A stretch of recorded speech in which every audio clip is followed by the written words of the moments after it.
My name is Rachel Keaton. I'm 33, and 3 days ago my little sister sent me an audio file that split my world clean in half. It arrived with one line, "Guess what Mom really thinks of you?" I was still at my desk in Portland, finishing an insurance claim report when I pressed play, expecting a family joke. Instead, my mother's voice filled the room, soft and amused, saying, "Rachel's not generous. She's guilty. She pays for peace of mind." I remember the hum of the office lights as my father's laugh followed. Steady and familiar, cutting through everything I believed about love. As long as she thinks we need her, she'll keep paying, he said. And Lila's giggle joined theirs like harmony in a song written to humiliate me. 8 years of transfers. Mortgage help. Tuition. Emergency bills $372,000. I'd called devotion. "You really think they love you for you?" I whispered to my reflection in the monitor.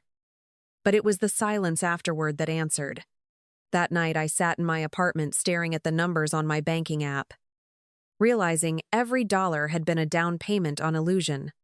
The word family felt suddenly corporate. Something with terms and hidden fees. My pulse steadied as I opened a new spreadsheet. Each column a confession dates. Amounts. Recipients' evidence that affection had a price tag. When Lila texted again, "Did you listen?"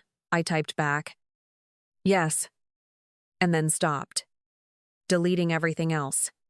The files still played faintly from my phone. My mother's laughter echoing over the city noise outside. "If guilt is love," I said to the empty room, "I've been the most loved woman in Oregon." I saved the spreadsheet under a new name proof and knew the life I'd been financing was about to end. By Thursday morning, the office felt smaller. Its hum louder, every phone ring scraping against the thought that my family's voices were now evidence. I spent the day reviewing claims like nothing had changed until I realized everything had. When I texted Carmen Reyes, my closest friend from college, I wrote, "I need legal eyes on something." She replied, "Send it." That evening at the cafe near Pioneer Courthouse, I handed her my phone and said quietly, "Play it." I was soeded. Carmen listened without flinching, her lawyer's calm cutting through my shaking hands. "Oregon's a one-party consent state," she said. "Whoever recorded this was present. So it's admissible." I asked, "So I could press charges?" And she shook her head. "You could, but they're not afraid of law. Rachel, they're afraid of shame." I sat back and let her words settle between us. The smell of burnt espresso curling around the table like smoke from a slow fire. When I got home, I opened my account statements again, tracing every withdrawal like a crime scene. I'm not paranoid, I told myself. Scrolling through months of transfers. That's when I saw a new charge Bloom and Willow Boutique. $6,240 under a secondary card I hadn't opened. "Lila," I whispered, my throat tightening. Another transaction blinked up tax payment to the state using my account. My voice broke the silence. "They're still doing it." Eli Porter, my neighbor, caught me in the hallway later that night. "You look like you've seen a ghost," he said, leaning against his door. I told him. "A recording did it better." He frowned, then asked, "If you expose them, you'll lose them." I answered before I could think. I already did the moment I pressed play. The words surprised even me, sounding less like despair and more like a statement of fact. I walked back inside, the file still open on my screen, its waveform frozen mid-laugh. Proof that love, at least in my family, had always come with receipts. By Friday, I ended every transfer I'd ever set to their account, my cursor blinking like a countdown before I hit cancel. The email I wrote was short. "From this month on, all transfers stop. I wish you stability." Within hours, my phone lit up. Donna's voice came first, sharp and sweet. Are you out of your mind? The Harvest Sunday celebration is next week. You'll embarrass us in front of the entire congregation. I said. Then maybe honesty will look refreshing. Got her. Lila's text arrived seconds later. You're making a big deal out of nothing. It was just a joke. I stared at the words until they blurred, then typed back.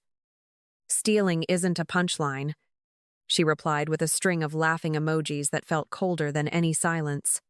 Dad stayed quiet, like his loyalty had been bought with the same money he let Mom spend.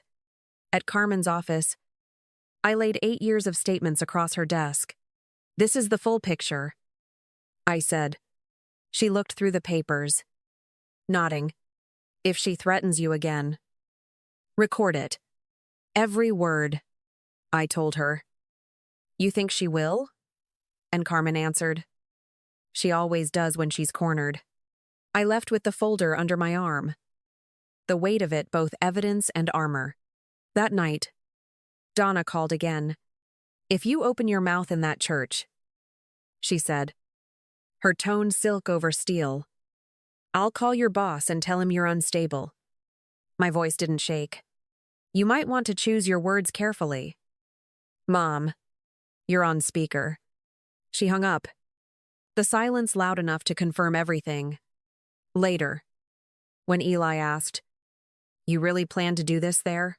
I told him. That's where she hides behind God's love the most. He nodded once and said, Then make sure when you speak, you don't whisper? I promised I wouldn't. Harvest Sunday arrived with the same precision my mother demanded from every event she hosted. The church smelled of flowers from her shop, each bouquet proof of how carefully she built her reputation. She saw me walking down the aisle and said through a tight smile, Smile. Dear, don't make a scene. I leaned closer, answering, Then stop giving me one. When Pastor Hill announced the Keaton family for their recognition, Donna waved like royalty, and I followed, the envelope under my arm feeling heavier than scripture. She whispered, Just say something sweet and short. I said, Sweet and short has cost me enough. Taking the microphone, I began. Before you clap, I'd like to share what serving this family really means. The room shifted as I unfolded the papers, the air thick with waiting. For 8 years? I said. I sent money every month for the mortgage, tuition, and every emergency you can imagine. The total is $372,000. Donna's face froze mid-smile. Rachel, this isn't the time or the place. It's the exact time. I said. You taught me about truth in front of witnesses. I listed the numbers, each one sharper than the last mortgage. Tuition, taxes, vacations, and the sound of paper was the only applause I needed. Donna reached for the microphone. This is private family business. I kept my grip steady. It stopped being private when you spent my money like it was yours. Someone in the crowd gasped. She's lying. Donna shouted. She made it up. I turned to the screen where Eli had connected the small projector. Timestamp, last Sunday. 26. Port. M. Verified by an attorney. The first line of the recording echoed through the speakers, her voice, unbothered, saying, Rachel's not generous. She's guilty. The sanctuary fell into stunned silence. Lila jumped up. You're humiliating us. I met her stare. No, I'm unmasking us.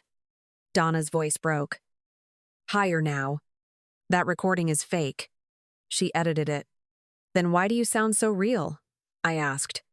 The pastor stood still, his hands clasped, eyes wide. We can stop this. Dad muttered. Right. Let's talk at home. I turned toward him. Home? You mean the house I've been paying for? Donna's breath came in short bursts. How dare you bring this to God's house? I said quietly. God's house can handle truth. For a moment. No one moved. And then Grandma Agnes, sitting in the front pew, spoke in a voice that carried, Enough. Donna, we all heard it. Her words cracked through the air like a verdict. Donna's shoulders sank as whispers rippled through the congregation, every polite facade collapsing at once. I laid the envelope on the pastor's podium. Inside are records, transfers, and the refund confirmation for the trip you charged to my account. If anyone still wonders who paid for whose devotion, here it is, Donna whispered. You'll destroy this family, I said. No. I'm just refusing to fund it. She tried to speak again, but no one looked at her. The pastor lowered his head. Let's pray for honesty, he said, but his voice trembled. As I stepped away from the pulpit, Donna called after me. Rachel, come back. We can fix this. I turned once, long enough to say, you can fix what you broke, but not with my money. Dad looked at me, eyes wet and small. I'm sorry, he said, barely above a whisper. I stopped just long enough to answer, then stopped being silent. The door opened behind me, the congregation still murmuring as I walked toward the light from the stained glass. My mother's voice fading into the echo of her own words. Rachel's not generous. She's guilty, and I realized guilt had finally run out of credit. A week later, the news had spread quietly through every circle my mother once ruled. Donna was removed from the women's committee at Harvest Chapel, her name replaced on the bulletin by someone younger and less polished. Lila lost her job at Bloom and Willow after the boutique owner traced every unauthorized purchase to the card in her wallet. My father moved into a one-bedroom apartment near the bus station. Leaving the house she'd called hers sitting empty behind its white fence. I signed the lease on a small apartment near Reed Lake, where the air smelled clean and no one called asking for help. Eli carried the last box inside and said, Do you miss them? I told him. I miss who I thought they were. He nodded without answering, and the quiet that followed felt more like peace than loss. I placed the envelope of old bank statements in the drawer, labeling it closed account. To this, Carmen texted that night. A journalist wants to feature your case in an article about financial abuse. I stared at the message before replying. No press. I want peace. She responded with a single word, understood. It was the first time someone had let my boundary stand without question. The next morning, I started a small blog called Balance Sheets of the Heart, writing about love that hides an obligation. By the end of the week, one post had reached 10,000 readers. The comments came from women who wrote, I thought I was the only one. I read each line slowly, realizing their stories mirrored mine. Same guilt, same exhaustion, same moment of breaking free. When Eli stopped by again, he handed me a cup of coffee and said, You look lighter. I smiled and told him, That's because I finally stopped paying for permission to breathe. The words stayed with me, quiet and certain. Proof that sometimes the cost of freedom is simply deciding you've already earned it. A year later, I sat by the window of my apartment, the Portland rain tracing lines across the glass while the cursor blinked on the last page of my blog. The post was titled, The Cost of Being a Good Daughter. And the words came easier now. I wrote, Love that demands payment isn't love. Boundaries don't destroy families, they reveal who belongs in one. Each sentence felt like closing an account that had stayed open too long. Eli walked in, carrying 2 cups of coffee. You finally look free, he said. I smiled, my voice quiet but sure. I finally am.